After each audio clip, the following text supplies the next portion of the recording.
ଅନ୍ତର୍ଯାମୀ ବଡ଼ୁ ଆପଣମାନେ ଦେଖୁଥିବେ ଯେଉଁ ବିଦ୍ୟୁତ୍ ଉପରେ ଆପଣ କହୁଛନ୍ତି ବିଗତ ବର୍ଷ ଏ ଯେଉଁ 2 ବର୍ଷ ପୂର୍ବରୁ ଆପଣମାନେ ଦେଖିଥିବେ ବିଦ୍ୟୁତ୍ କାଟିବାର ସମୟ କେତେବେଳେ କ'ଣ ଥିଲା। ଯେତେବେଳେ ଫନି ବାତ୍ୟା ହେଇଥିଲା ବି ସେତେବେଳେ ମାତ୍ର 3 ଦିନ ଭିତରେ ସମସ୍ତ ଲାଇନ୍ ଆଉ ବ୍ୟବସ୍ଥାକୁ ସଜଡ଼ା ଯାଇଥିଲା ଏବଂ ଦ୍ରୁତ ପରିବହନ ମାନେ କରାଯାଇଥିଲା। ବିଦ୍ୟୁତ୍ ସରବରାହ ମଧ୍ୟ ଯୋଗାଇ ଦିଆଯାଇଥିଲା। ଏବେ ଦେଖନ୍ତୁ ମାନେ ସାମାନ୍ୟ କିଛି ନଥିବ ମାନେ ଟିକେ ମାନେ ବିଜୁଳି ମାରି ନଥିବ, ବର୍ଷା ଆସିନଥିବ, କିନ୍ତୁ ୟାଙ୍କର ମାନେ 3 ଘଣ୍ଟା 4 ଘଣ୍ଟା ଗୋଟେ ଆଳ ଦେଖେଇ କ'ଣ ନା କାଳବୈଶାଖୀ ଆସିଲା। ଆରେ କାଳବୈଶାଖୀ ଆସିଲା, ସେ କାଳବୈଶାଖୀର ପ୍ରଭାବ କ'ଣ, କେତେ ଦୂର ହେଉଛି କିଛି ନଥିବ, ବର୍ଷା ନଥିବ, କିନ୍ତୁ ଟିକେ ଚକିନି ବିଜୁଳି ମାରିଦେଲେ ମାନେ ଲାଇନ୍ ଚାଲିଲା 3 ଘଣ୍ଟା 4 ଘଣ୍ଟା ଖାଇଲା। ଏବେ ଦେଖନ୍ତୁ ହାରାହାରି ଏ ସମଗ୍ର ଏ ଯେଉଁ ନିଆଳି ଆଉ ଆମର ଯେଉଁ ସିଠାଳ ଦୀପାଞ୍ଚଳ ଏବଂ ଆମର ଏ ନିଆଳି ନିର୍ବାଚନ ମଣ୍ଡଳୀ ଖାଲି ନୁହଁ, ଆପଣ ଦେଖନ୍ତୁ ସମଗ୍ର ଓଡ଼ିଶାରେ ବିଦ୍ୟୁତ୍ ବଳକା ରାଜ୍ୟ ଓଡ଼ିଶା ହେଇଥିଲା। ଏବେ ଦେଖନ୍ତୁ ପ୍ରଦୀପ ଜେନା ଓଆରଏସ୍ରୁ ମାନେ କ'ଣ ମାନେ ଏତେ ଚାପ ତାକୁ ସୃଷ୍ଟି କଲେ ବିଦ୍ୟୁତ୍ ରେଟ୍ ବଢ଼ାଇବା ପାଇଁକି, ସେ ବାଧ୍ୟ ହେଇକି ମାନେ ତାଙ୍କ ଭଳିଆ ଜଣେ ଦକ୍ଷ ଅଫିସର ସେ ବାଧ୍ୟ ହେଇକି କ'ଣ କଲେ, ସେଥିରୁ ରିଜାଇନ୍ ଦେଇଦେଲେ, ରହିଲେନି ସେଠି। ସେ ଓଆରଏସ୍ରେ ଆଉ ସେ ରହିଲେନି, ବିଦ୍ୟୁତ୍ ନିୟାମକ ବୋର୍ଡ଼ରେ ସେ ଥିଲେ ତାଙ୍କ ଭଳିଆ ଜଣେ ଦକ୍ଷ ଅଫିସର ସିଏ ମଧ୍ୟ ରହିଲେନି। ତେଣୁକରି ଏମାନଙ୍କର କାମ କଥା ବର୍ତ୍ତମାନ ତ ସବୁ ସ୍ତରରେ ଏମାନେ ଟୋଟାଲି ମାନେ ବିଫଳ ମାନେ ଯାହା କହନ୍ତି ବିଫଳ। ତାଙ୍କର ଏଇ ଯେଉଁ ଡାହାଣ ହାତ କ'ଣ କରିଛି ବାଁ ହାତ ଜାଣିନି, ବାଁ ହାତ କ'ଣ ଡାହାଣ ହାତ ଜାଣିନି। ତାଙ୍କର ନା ଆଖି ଅଛି ନା କାନ ଅଛି, ଖାଲି ପାଟିଟା ଅଛି ଖାଇବା ପାଇଁକି। ତେଣୁକରି ଆଙ୍କର ଆଉ ଦେଖନ୍ତୁ ଆଖି ନାହିଁ ନା କାନ ନାହିଁ। ତେଣୁକରି ଏଇ ସରକାର ଆଖି କାନ ନଥିବା ଏକ ସରକାର, ଏକ ପାରାସାଇଟ୍ ସରକାର। ତେଣୁକରି ଆଙ୍କର ନା ଭିଜନ ଅଛି, ନା ମିଶନ ଅଛି, ନା କହିଲେ ଏ ମାନେ ଅଞ୍ଚଳ ପାଇଁ କାମ କରିବାର କିଛି ଟାର୍ଗେଟ୍ ଅଛି, କିଛି ନାହିଁ। ଏ ଲକ୍ଷ୍ୟସ୍ଥଳରେ ପହଞ୍ଚିବା ପାଇଁକି ଆଙ୍କର କୌଣସି ଯୋଜନା ବି ନାହିଁ। ତେଣୁକରି ଗୋଟେ ହାପାଜାଲି ଆସିଛନ୍ତି, ସେମିତି ସେମାନେ ଯେମିତି ଆସନ୍ତି କାଳବୈଶାଖୀ ଯାହା ସେ ସେଇଆ। ତେଣୁକରି ଏଇଭଳି ଅବସ୍ଥାରେ ତାଙ୍କର ଚାଲିଛି ସରକାର। କିଏ କ'ଣ କରୁଛି ଆଉ କେଉଁ ସଂଗଠନ ଆଗରେ କାମ କରୁଛି ତୁମେ କିଛି ଜାଣିପାରିବନି। ଆର୍ଏସ୍ଏସ୍ ସଂଗଠନ ନା ମାନେ ତୁମ ବିଜେପି ସଂଗଠନ ନା ବିଜେଡ଼ି ସଂଗଠନ ନା କଂଗ୍ରେସ, ସବୁ ତ ଲୋକ ଯାହା ବିରୁଦ୍ଧରେ ଭୋଟ୍ ଦେଇଥିଲେ ସେଇଆକୁ ନେଇ ସାଙ୍ଗରେ ଧରିକି ବୁଲୁଛନ୍ତି। ତାମାନେ ଲୋକଙ୍କର ଯେଉଁ ଭୋଟ୍କୁ ଏମାନେ କ'ଣ କରିଛନ୍ତି ମାନେ ଚ୍ୟାଲେଞ୍ଜ କରିଛନ୍ତି। ଏବଂ ଲୋକ ଯେଉଁ ଭୋଟ୍ ଦେଇଥିଲେ ଯାହା ବିରୁଦ୍ଧରେ, ସେ ସେଇମାନଙ୍କୁ ନେଇ ତାଙ୍କ ପାଖରେ ମାନେ ରଖିକି ଲୋକଙ୍କର ଯେଉଁ ମାନେ ଭୋଟ୍ ଦେବାର ଅଧିକାରକୁ ସେମାନେ ଗୋଟେ ପ୍ରକାର ଯେମିତି କ'ଣ କହିଲ ଆଖି ଠାର ମାରିଲା ଭଳିଆ ଏବଂ ଯେମିତି ବିଦ୍ରୂପ କଲା ଭଳିଆ କରିଛନ୍ତି ଲୋକଙ୍କର ଯେଉଁ ଭୋଟ୍ ଦେବାର ଅଧିକାରକୁ। ଏମାନେ ବୁଝିପାରୁନାହାନ୍ତି। ବର୍ତ୍ତମାନ ଦେଖନ୍ତୁ ଓଡ଼ିଶାରେ ଆଉ ବୁଦ୍ଧିଜୀବୀ ନାହାନ୍ତି, ଖାଲି ଟିଭିରେ ଆସନ୍ତି ତାଙ୍କର କ'ଣ ବେପାର କରିବା ପାଇଁ ପଦେ ବିପଦ କହିଦିଅନ୍ତି, ବଡ଼ ପାଟି କରି ଗପନ୍ତି, ଆଉ ଦେଖା ନଥାନ୍ତି। ଏ ସମୟରେ ଏ ବିଦ୍ୟୁତ୍ କାଟ ହେଉଛି ଦେଖା ନଥିବେ। ଆପଣମାନେ ଦେଖନ୍ତୁ ବାଲି ଚୋରି ଯେଉଁ ହେଉଛି, ଆଖି ବୁଜା ବାଲି ଚୋରି ଯେମିତି ମାନେ ଇନ୍ଦିରା ଆବାସ ଭତ୍ତା ହୁଏ ସେମିତି ଚାଲିଛି, କୋଟା ଯେମିତି ଆସିକି ବ୍ଲକ୍। ତେଣୁ ଆଉ କିଛି କହିହେବନି, ସେ ଏତେ ଜୋରରେ ଭୁଲ କରୁଛନ୍ତି ଆଉ ମାନେ ତାକୁ କହିବାକୁ ସମୟ ନାହିଁ। ମାନେ ଶହ ଶହ କେସ୍, ଶହ ଶହ ହତ୍ୟା, ଶହ ଶହ ଲୁଣ୍ଠନ ଧର୍ଷଣ, ତେଣୁ କହିବ କେତେ କେତେ ପ୍ରତିବାଦ କରିବ। ତେଣୁକରି ପ୍ରତିବାଦ କରିବାର ସ୍ୱର ବର୍ତ୍ତମାନ ଆଉ ନାହିଁ ଓଡ଼ିଶାର। ଏଠି ଦେଖନ୍ତୁ ମାନେ ଏ ଯେଉଁ ଅରାଜକତା ଗୋଟେ ସୃଷ୍ଟି ହେଲାଣି, ଆକୁ କେନ୍ଦ୍ର କରି ଦିନେ ନା ଦିନେ ଏ ଖଣି ପାଇଁ, ଲଘୁ ଖଣିଜ ଦ୍ରବ୍ୟ ପାଇଁ ସମଗ୍ର ଅଞ୍ଚଳରେ ଅଶାନ୍ତି ସୃଷ୍ଟି ହେବା ବାତାବରଣ। ତେଣୁକରି ତାକୁ ଆମେ ଶାନ୍ତ ରଖିଥିଲୁ। ଏମାନେ ଆଙ୍କର ଲଗାମ ନାହିଁ। ତାପରେ ଏମାନେ ନିଜେ ତା ଭିତରୁ କ'ଣ କଲେ ସଂଗ୍ରହ କରୁଛନ୍ତି ପାଣ୍ଠି। ଏ ପାଣ୍ଠିରେ ହିଁ ଚାଲିଛି ଏ ସରକାର, କେବଳ ବାଲିରେ ଚାଲିଛି। ତେଣୁକରି ଲଘୁ ଖଣିଜ ବାଲିରେ ହିଁ ସରକାର ଚାଲିଛି, ଯେହେତୁ ବଡ଼ ବଡ଼ ଖଣିଜ ଦ୍ରବ୍ୟ ସବୁ ବନ୍ଦ ହୋଇଯାଇଛି। କ୍ୟାପ୍ଟିଂ ମାଇନିଂ ମଧ୍ୟ ମାନେ ଠିକ୍ ନାହିଁ। ତେଣୁକରି ଏମାନେ ଏଇ ବାଲିରୁ ହିଁ ଚଲାଉଛନ୍ତି ବର୍ତ୍ତମାନ ସରକାରକୁ। ତେଣୁକରି ତାଙ୍କୁ ଯାହା କହିଲେ ବି ଶୁଣିବେନି। ଅଯଥା ବୃଥା ଆସ୍ଫଳନ, ବୃଥା ଆମେ ଯେଉଁମାନେ ପ୍ରତିବାଦ କରି କିଛି ଲାଭ ନାହିଁ। ତେଣୁକରି ସମସ୍ତେ କେତେ କହିବ, ଗୋଟେ ବାଲି ଚୋରି ମାସେ ହେଲାଣି ସମସ୍ତେ କହୁଛନ୍ତି। କ'ଣ ତା ପ୍ରଭାବ ପଡ଼ୁଛି? ବେଶୀ ହେଉଛି। ବିଧାୟକ ମଧ୍ୟ ଅଜଣା ଥିଲେ ସେଇଟା ହେବ?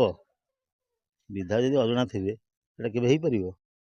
ବିଧାୟକ ଜାଣିନାହାନ୍ତି ଚାଲିଛି, ଏଠି ପୋଲିସ ଜାଣିନି, ପ୍ରଶାସନ ଜାଣିନି, ଆଉ ଆପଣଙ୍କର ଯେଉଁ ତହସିଲ ଜାଣିନି। ସେମାନେ ସବୁ ଜାଣନ୍ତି। ଯେତେବେଳେ ଅଧିକା ହେଇଯାଏ ଲୋକ ହୁଅନ୍ତି, ସେତେବେଳେ ଟିକେ ମାନେ ଆକ୍ସନ୍ ନେଇ କ'ଣ ନା ଅପରେସନ୍ ବାଲୁଚକ୍ର ଗୋଟେ ଭଲ ଶବ୍ଦ ପୁଳାଏ ଜାଣିଛନ୍ତି। ବହୁତ ସୁନ୍ଦର ଶବ୍ଦ ପୁଳାଏ ଜାଣନ୍ତି। ତ ଠିକ୍ ଟାଇମ୍ରେ ଅସ୍ମିତା ଯେଉଁ ଶବ୍ଦ ବାହାର କଲେ, ଏମିତି ବାଲୁଚକ୍ର କ'ଣ ବାଲୁଚକ୍ର କାମ କରୁଛି, ଦେଖିଲା ବେଳକୁ ତାଙ୍କରି ଚକ୍ର। ସବୁ ଚକ୍ର ତାଙ୍କରି। ସେ ସରକାର ଥିଲା ଗୋଟେ କମିଟମେଣ୍ଟ ସରକାର ଥିଲା, ଲୋକଙ୍କ କାମ କରୁଥିଲେ, ଲୋକଙ୍କ ମାନେ ଆଶା ଲୋକଙ୍କର ଯେଉଁ ଥିଲା ଆକାଂକ୍ଷା ତାକୁ ପୂରଣ କରିବା ପାଇଁ ସେମାନେ ଲାଗିଥିଲେ ଏବଂ ଏକ ମିଶନ ମୋଡ଼ରେ କାମ ହେଉଥିଲା, ଶୃଙ୍ଖଳା ଅନୁଶାସନ। ତେଣୁକରି ୟାକୁ ନେଇକି କାମ ହେଉଥିଲା। ସେଠି କେଉଁ କର୍ମୀ କେଉଁ ଦଳ, ବିଜୁ ଜନତା ଦଳ ବୋଲି କିଛି ନଥିଲା। ସେଠି ଗୋଟେ ସମୁଦାୟ ଗୋଟେ ମାନେ ସାମାଜିକ ଆନ୍ଦୋଳନ ହେଉଥିଲା, ସାମାଜିକ ବ୍ୟବସ୍ଥା ଭିତରେ କାମ ହେଉଥିଲା, ସାଧାରଣ ଲୋକଙ୍କ କାମ ହେଉଥିଲା। ସେଠି କର୍ମୀ କିଛି ବି ମାନେ ନଥିଲେ, ନା ବିଜୁ ଜନତା ଦଳ କେହି ନଥିଲେ। କେବଳ ଥିଲେ ଗୋଟେ ସରକାର, ଗୋଟେ ଥିଲେ ଯାହାକୁ ଗୋଟେ ଅନୁଶାସନ ଏବଂ ଜଣେ ଶୃଙ୍ଖଳା ଏବଂ ନିଷ୍ଠା ଆଉ କଠୋର ପରିଶ୍ରମ କରିକି ସରକାର କାମ କରୁଥିଲା ମାନେ ଓଡ଼ିଶା ପାଇଁକି। ନବୀନ ବାବୁଙ୍କର ଭିଜନ ଥିଲା ବାତ୍ୟା ବେଳେ, ପାଉଁଶ ତଳରୁ ମାନେ ଓଡ଼ିଶାକୁ ଉଠେଇ ଛିଡ଼ା କରିବା ବହୁତ ଏକ ଦୁରୂହ ବେପାର ଥିଲା ଏବଂ ଏକ ଲମ୍ବା କସରତ କରିବାକୁ ପଡ଼ୁଥିଲା। ତାକୁ ଏମାନେ କ'ଣ ଜାଣିବେ? ଖାଇବା ପାଇଁ ଲୋକ ପାଉନଥିଲେ। ସେଇ ଚାଉଳ କଥା କହୁଥିଲ ବେକାରୀ ହେଇଗଲେ, ମାନେ କ'ଣ କହିଲ ଇଏ ହେଇଗଲେ, ମାନେ ଯେମିତି ଖାଇବା ପାଇଁ ମାନେ କାଙ୍ଗାଳ ହେଇଗଲେ ଓଡ଼ିଶାବାସୀ। ଆଉ ତମେ ଏମିତି କ'ଣ ମାଗଣା ଚାଉଳ ଦେଲଣି? ତମ କଥା ତମ କାମ। ତାଙ୍କର ସାଧୁ ସନ୍ଥମାନେ ବି ମିଟିଂରେ କୁହନ୍ତି ଏ 2 ଟଙ୍କିଆ ଚାଉଳ 2 ଟଙ୍କିଆ ଚାଉଳ। ମୁଁ ପୁରୀରେ ଶୁଣିଛି, କିନ୍ତୁ ସେଇ ସାଧୁ ସନ୍ଥମାନଙ୍କ ପାଟି ଖୋଲୁନି ଏଇକ୍ଷଣି। ମାନେ ଭ୍ରଷ୍ଟାଚାର ମାନେ ଇସ୍ୟୁ ଏତେ ହେଇଛି, ଯେଉଁ ଇସ୍ୟୁଟାକୁ ସାଧାରଣ ଜନତା ଫିଲ୍ କରିସାରିଲେଣି।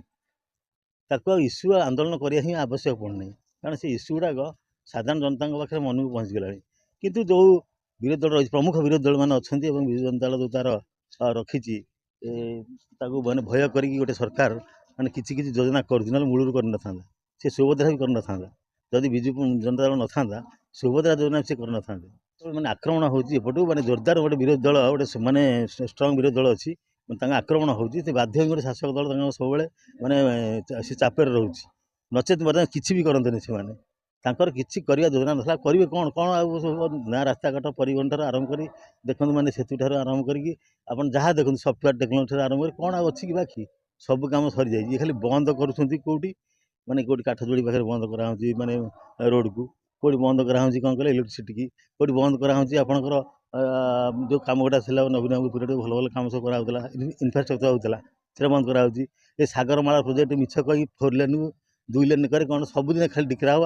ଆସିଗଲା କେଉଁଠି ନା ରାମେଶ୍ୱର ଠାରୁ ପୁରୀ ପର୍ଯ୍ୟନ୍ତ ଆସିଗଲା। ଏମିତି ସବୁବେଳେ କହନ୍ତି, କିନ୍ତୁ ତାକୁ ନବୀନ ବାବୁ କରିସାରିଲେଣି ଅଧା। ଯୋଉଟାକି ବିଜେଡି ସମୟରେ ଆମେ ମଧ୍ୟ ଶୁଣିଥିଲୁ ନିଆଳି ଏଠି ଏନ୍ଏସି ହେବାକୁ ଯାଉଛି।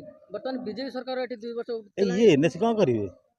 ଇଏ ଏନ୍ଏସି ଇଏ ଯେଉଁ କିଛି କାମ ନାହିଁ, ମାନେ ଯେଉଁ 2-4ଟା ଲାଇଟ୍ ଯେଉଁ ଇଲେକ୍ଟ୍ରିକ୍ ବଲ୍ ଲଗେଇ ନେଇକି ସେଥିରେ ଭଲ ପଇସା ହୁଏ, ତାର କିଛି ନଥାଏ, ମେଜରମେଣ୍ଟ ଫେଜରମେଣ୍ଟ କିଛି ନାହିଁ।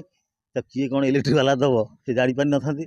ତେଣୁକରି ଯେଉଁ ଦେଇଦିଏ ସେ ଜାଣନ୍ତିନି, ଆଉ ସାଧାରଣ ଲୋକ ଜାଣନ୍ତି ନାହିଁ। ଏଇ କାମଟା ହେଲେ ଧରି ପକାଇବେ।